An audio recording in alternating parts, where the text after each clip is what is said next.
दूसरे चरण के लिए 13 राज्यों की 88 सीटों पर 26 अप्रैल को चुनाव होना है। इस चरण में केरल में 20, कर्नाटक में 14, राजस्थान में 13, उत्तर प्रदेश और महाराष्ट्र में 8, मध्य प्रदेश में 6, असम और बिहार में 5, बंगाल और छत्तीसगढ़ में 3, मणिपुर, त्रिपुरा, जम्मू कश्मीर में 1 सीटों पर मतदान होगा।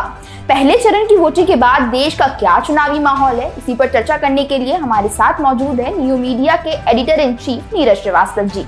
आपको क्या लगता है, पहले चरण की वोटिंग हो चुकी है और दूसरे चरण की वोटिंग होने ही जा रही है, तो कितना चुनावी माहौल जो है वो बदल चुका है? देखिए, पहले चरण के चुनाव से पहले तक तो माहौल ये था कि बीजेपी क्लीन स्वीप कर रही है। बीजेपी ने एक नैरेटिव सेट किया था कि अब की बार 400 के पार।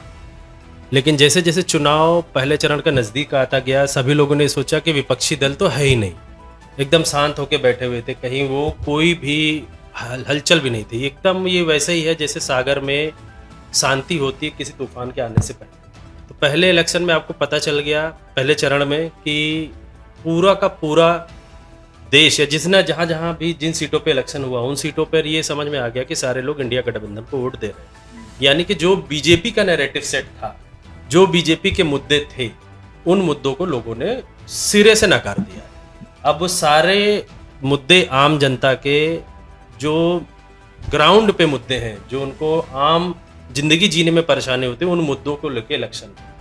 अब जो दूसरा चरण है वो बीजेपी खुद भी समझ रही है कि वो बैकफुट पे पहले वाले से है, पीछे है, और विपक्षी दल को ये समझ में आ चुका है कि उनके पूरे जो मैनिफेस्टो है कांग्रेस का कह लीजिए या इंडिया गठबंधन का कह लीजिए, वो पूरा का पूरा मैनिफेस्टो आम जनता तक पहुंच चुका है और आम जनता उसको समझने भी लगी है। यानी कि विपक्ष के पास इस समय देखा जाए तो मोटिवेशनल फैक्टर बहुत बड़ा है और बीजेपी समझ रही है कि वो इस समय पीछे है। तो जो दूसरे चरण का इलेक्शन है उसमें 100% इंडिया गठबंधन बहुत आगे होगा। दूसरे चरण में जिन 89 सीटों पर चुनाव हो रहा है, 2019 में उनमें से 50 सीटें एनडीए ने जीती थी और 21 सीटें कांग्रेस ने जीती थी। तो कितना आंकड़ा ये आपको बदलता हुआ नजर आ रहा है?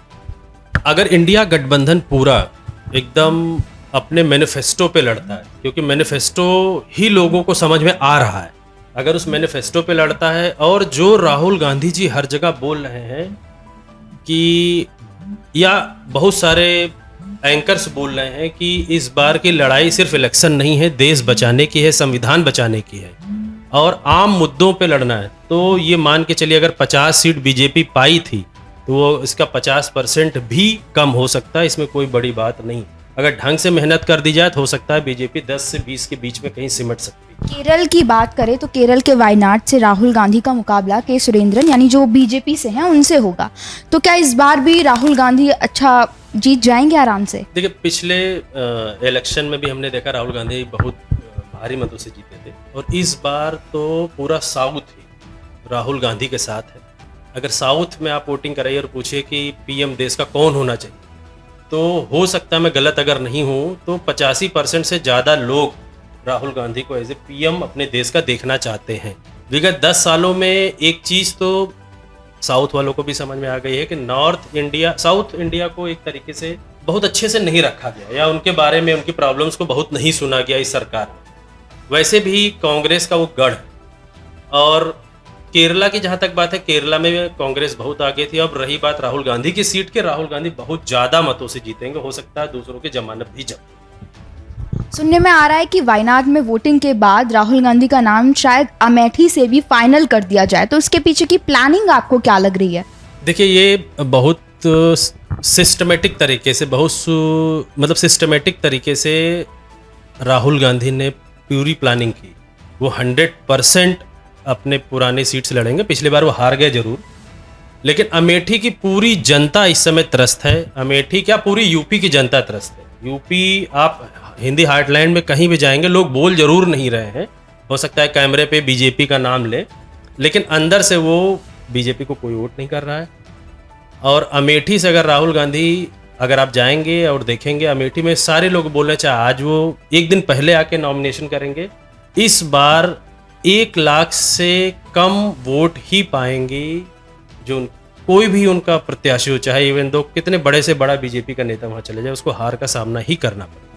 स्मृति ईरानी वहाँ से लड़ रही हैं, तो अगर स्मृति ईरानी वर्सेस राहुल गांधी हो गया तो क्या स्मृति ईरानी के हारने के चांसेस आपको ज़्यादा लग रहे हैं? स्मृति ईरानी इस बार 100% हार रही हैं, और हार तो छोड़ दीजिए, वो 50,000 वोट भी पा जाएं तो बहुत बड़ी बात है। और अगर कहीं राहुल गांधी या पूरा इंडिया गठबंधन सही से चला गया, जैसे कि अखिलेश यादव एक बार वहाँ चले जाएं, राहुल गांधी चले जाएं, सोनिया गांधी चली जाएं, प्रियंका गांधी चली जाएं, तो हो सकता है उनकी जमानत भी जब्त हो।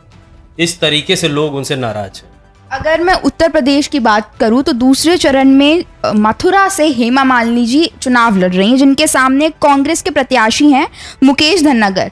तो क्या लगता है आपको, हेमा मालिनी की एक मतलब वो फेमस हैं, उनकी एक अलग पर्सनालिटी बॉलीवुड में नजर आई है, तो क्या इसका फायदा फिर से उन्हें मिलेगा? देखिए मथुरा, इसमें कोई डाउट नहीं, हेमा मालिनी जिस घर से बिलोंग करती हैं, जहाँ उनकी शादी हुई है धर्मेंद्र के साथ, और मथुरा में जाट समुदाय है और उनके पक्ष में भी रहता है, इसमें कोई डाउट नहीं है। पिछले बार वो जीती भी थी, लेकिन उन्होंने मथुरा के लिए कुछ भी नहीं किया। मथुरा में हेमा मालिनी के नाम पे वोट नहीं पड़ता, हिंदुत्व के नाम पे वोट पड़ता। लेकिन इस बार मथुरा में समीकरण थोड़े बदले से। क्यों बदले से हैं? अगर अखिलेश यादव सही से प्रचार करते हैं तो मथुरा या मथुरा की नगरी इस तरीके की नहीं है कि वो सिर्फ हिंदुत्व के नाम पे वोट करती है।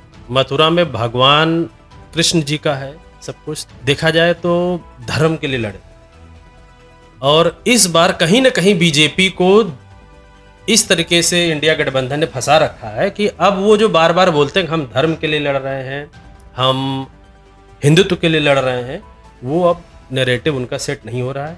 लोग समझ चुके हैं कि बीजेपी के साथ अगर ज़्यादा दिन तक सरकार रही तो हिंदुत्व भी उनके लिए दिक्कत है, और ये धर्म की लड़ाई नहीं रही अब बीजेपी की। इसलिए धर्म की ओर अगर बात करें, धर्म से या हिंदुत्व की बात करें, तो आज की डेट में मथुरा से कांग्रेस या इंडिया गठबंधन के प्रत्याशी के जीतने की संभावना बहुत ज़्यादा है।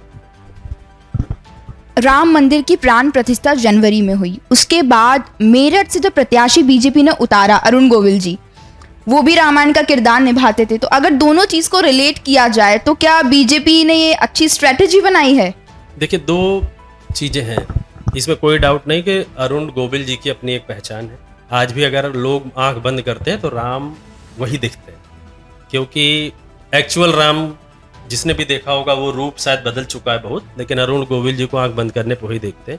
लेकिन ये अरुण गोविल जी की बहुत बड़ी गलती है कि वो इलेक्शन में पार्टिसिपेट कर रहे हैं, वो राजनीति में आए, क्योंकि उनको लोग एक अलग छवि से देखते हैं।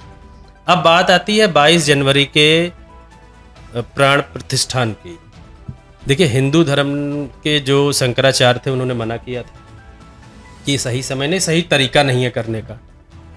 अगर उससे और आपके मेरठ को हम रिलेट करते हैं तो ये मान के चलिए कि मेरठ से आज की डेट में अरुण गोविल जी नहीं जीत रहे। इसलिए नहीं जीत रहे हैं क्योंकि उनको राम के रूप में देखना लोग ज़्यादा पसंद करेंगे, बशर्ते कि वो एक ऐसे नेता बने जो पूरे झूठ उस पार्टी से लड़ रहे हैं जिस पार्टी में पूरा 10 साल सिर्फ झूठ ही बोला है।